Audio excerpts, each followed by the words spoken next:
তাল কেটেছে মঙ্গলবারই মুখ্যমন্ত্রীর সামনে গোর্খাল্যান্ডের দাবিতে সরব হয়েছেন মোর্চা সমর্থকরা। জিটিএকে অন্ধকারে রেখে পাট্টা বিলি করেছেন মুখ্যমন্ত্রী।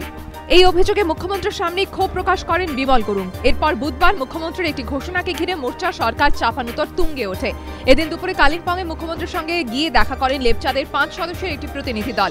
তাদের সঙ্গে কথা বলার পরে মুখ্যমন্ত্রী লাভা যান, সেখানে বৌদ্ধ মন্দির পরিদর্শন করেন। কথা বলেন বৌদ্ধ সন্ন্যাসীদের সঙ্গে, তাদের অভাব অভিযোগের কথাও শোনেন। এরপর মুখ্যমন্ত্রীর ঘোষণা, লেপচা ও বৌদ্ধদের উন্নয়নের জন্য পাহাড়ে আলাদা পরিষদ গঠন করা হবে। এই ঘোষণার পরে মুখ্যমন্ত্রীর বিরুদ্ধে তোপ দাগেন গুরুং। তার অভিযোগ, মুখ্যমন্ত্রী পাহাড়ে বিভাজনের রাজনীতি করছেন, গোর্খা ও লেপচাদের মধ্যে দ্বন্দ্ব বাঁধাতে চাইছেন। এসব মোর্চা মেনে নেবে না। আন্দোলনের হুমকি দিয়ে তাঁর ঘোষণা 10ই মার্চ শুকনায় সভা করবে মোর্চা। মোর্চার দাবি, শুধু লেপচা বৌদ্ধদের জন্য উন্নয়ন পর্ষদ কেন, আর যদি পর্ষদ করতেই হয় তা জিটিএর আওতায় রাখতে হবে। ফের শহরে শ্লীলতাহানি, পার্ক স্ট্রিট চত্বরে আবারও তরুণী নিগ্রহের অভিযোগ। সোমবার 2 ঘন্টার মধ্যে শহরে 4টি শ্লীলতাহানির অভিযোগ দায়ের হয়। একদিন কাটতে না কাটতেই ফের শহরে শ্লীলতাহানির অভিযোগ। স্থানীয় কলেজের 2য় বর্ষের এক ছাত্রীর অভিযোগ, বুধবার বেলা 10:30 নাগাদ রফি আহমেদ কিদওয়াই রোড ধরে যাওয়ার সময় মধ্যবয়সী এক ব্যক্তি তার সঙ্গে অশালীন আচরণ করেন। তাকে ধাক্কা দিয়ে পালানোর চেষ্টা করলে অভিযুক্ত ধরা পড়ে যান। স্থানীয় বাসিন্দারা তাকে কান ধরে উঠবোস করিয়ে ছেড়ে দেন বলে দাবি ওই তরুণীর। এরপর ওই ছাত্রী পার্ক স্ট্রিট থানায় অভিযোগ দায়ের করেন। নাম পরিচয় না জানা গেলেও অভিযোগকারিনীর বয়ান অনুযায়ী অভিযুক্তের স্কেচ তৈরি করা হয়েছে। প্রতিটি থানা এলাকায় ছবি পাঠিয়ে অভিযুক্তের খোঁজে তল্লাশি চালাচ্ছে পুলিশ।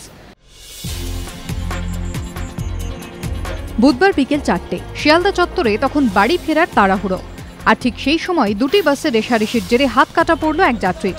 প্রত্যক্ষদর্শীরা জানিয়েছেন, একটি বাসের সঙ্গে রেশারেশি করতে করতে শিয়ালদা থেকে রাজাবাজারের দিকে যাচ্ছিল 30B রুটের একটি বাস। উল্টো দিক থেকে আসছিল একটি ট্রাম। দ্রুত গতিতে পাশ কাটাতে গিয়ে ট্রামের সঙ্গে ঘষা লাগে বাসটির। কাটা পড়ে রাজাবাজারের বাসিন্দা সুকুমার রায়ের হাত।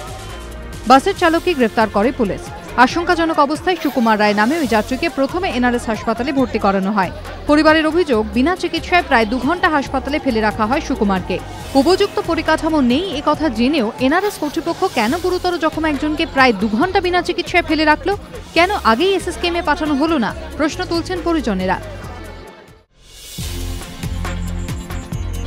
97-এর ছবি এখনো স্মৃতিতে টাটকা, অথচ বইমেলায় বিধ্বংসী অগ্নিকাণ্ডের পর এখনো শিক্ষা নেয়নি গিল্ড। এদিনের ছবিতে ফের সেটাই স্পষ্ট। বইমেলা মানে শুধু মেলা, বই নয়, খাওয়া দাওয়া, দিদার আড্ডা।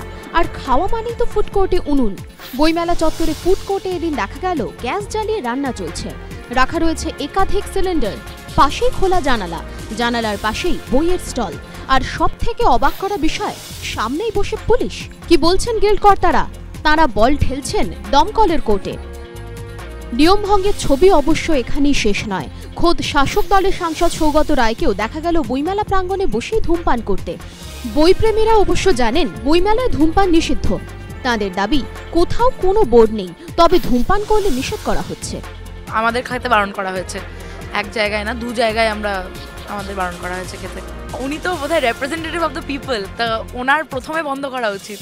কিন্তু সৌগত রায়কে এই বিষয়ে প্রশ্ন করা হলে তিনি প্রথমে প্রসঙ্গ এড়িয়ে যান। পরে অবশ্য পদার্থবিদ্যার অধ্যাপক পদার্থবিদ্যার ভাষাতেই সাফাই দেওয়ার চেষ্টা করলেন।